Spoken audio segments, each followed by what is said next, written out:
Change is challenging. It's uncomfortable for everyone.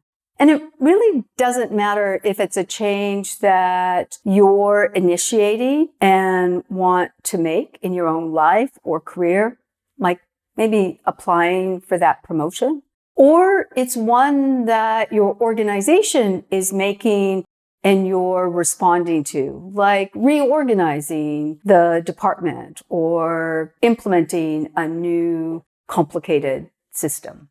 The idea that change is challenging probably comes as no surprise to any of you. So therefore, we can expect that our stress response is going to kick in as we confront it.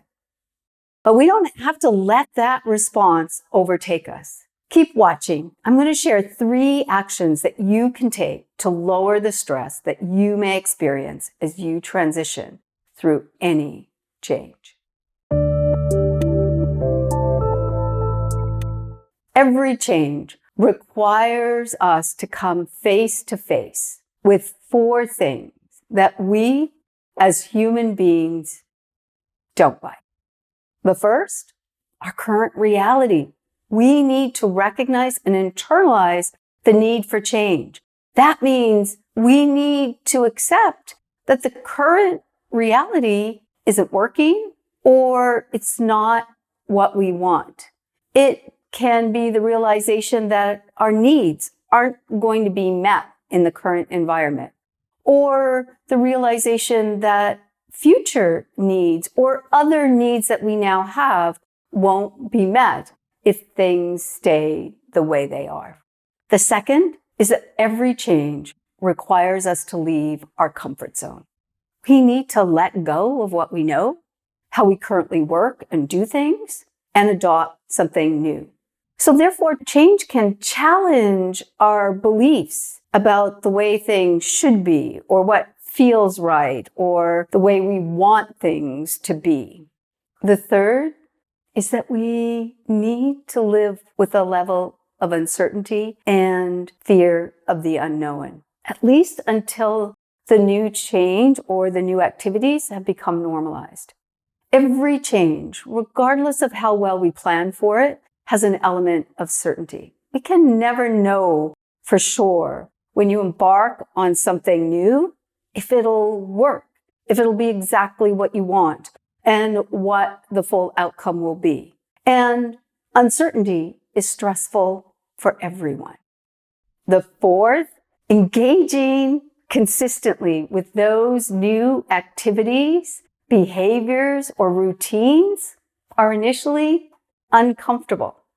And they also take more energy than our default activities.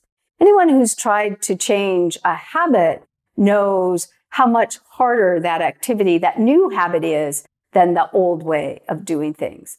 And so depending on the activities and the level of unlearning, it can also challenge our beliefs, our sense of self, and even our competency about doing the work or the task that's involved. I've talked to many leaders and employees who, as they were unlearning one activity and learning to do the same kind of work in a new and different way, felt such frustration and a sense of incompetence. I remember one leader saying, I used to be able to know how to do this so well. That's a normal part of the change process, but it's also stressful for everyone. So when we combine what's required for change with the number and complexity, the amount of change that is in our lives, it's completely understandable why our stress levels will rise. The good news is that we can feel more stable, more balanced, less stress as we move through change. And there are 3 actions. We teach these in our Stress Management for Change course, and they'll help you reduce the stress that comes with change. Number 1, recognize that we, humans, are hardwired for certainty and predictability. We're constantly and unconsciously assessing and then reacting to our internal and external environment. And as a result, we can make an assessment and respond to a situation before our conscious or rational brain even knows something's happened. Think for a moment, and you can probably recall at least one example when you knew an answer to a problem, but you didn't know how you knew the answer. Or you slammed on the brakes, not realizing why, and then you see the bicycle in your peripheral vision. Both of these occur in our unconscious area of the brain, and the same thing can happen during change. We unconsciously assess the potential, that uncertainty, that discomfort, and risk. We compare it to what's happened in our past, our learned and our unconscious belief. Based on this unconscious assessment, we predict what we think will happen. If we perceive something outside of our usual pattern as a potential threat, our stress response is automatically activated. To deactivate that stress response, we need to activate our conscious brain in the reduction of that stress. The second action, neutralize your language and the way you talk about change. Language, and specifically the words we use, play such an important role in our response to any situation. Lisa Feldman Barrett, a neuroscientist from Northeastern University, notes, words have the power to change our biology. Therefore, the words you use to describe and respond to change will directly impact and influence your stress level. And it doesn't have to just be spoken words. An email or a text can have the same effect. For example, imagine you're just about to go into your client meeting when you get a text from your manager that says, when you finish your meeting, come by and see me. They're just words. There's no emotion to those words, but it's likely your heart rate went up, you felt a little tightening in your gut, and maybe some other physical symptoms as you go into that client meeting. Or maybe you're getting the kids ready on a hectic morning, and one of them absent-mindedly says, "You're the best."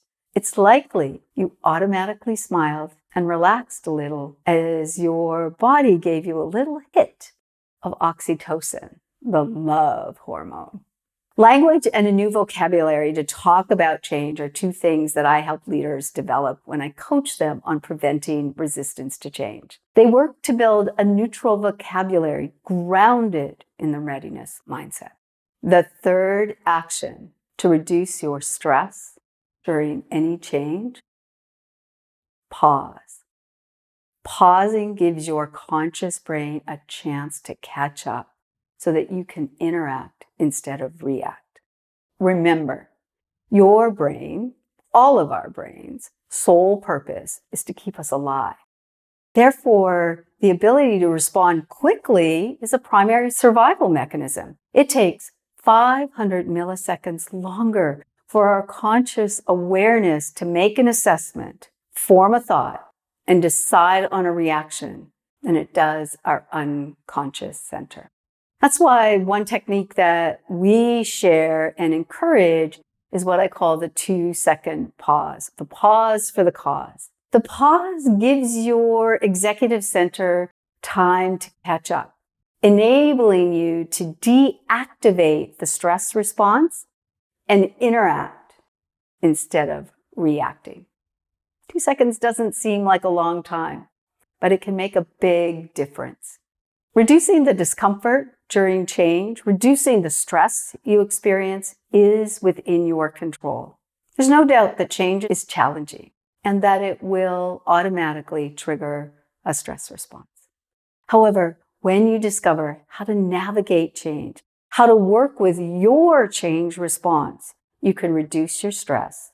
And it is possible to feel a sense of stability and balance and control during multiple and constant change, even when you're not making all of the decisions. I hope you found this video helpful. Thanks for watching, and I'll see you soon.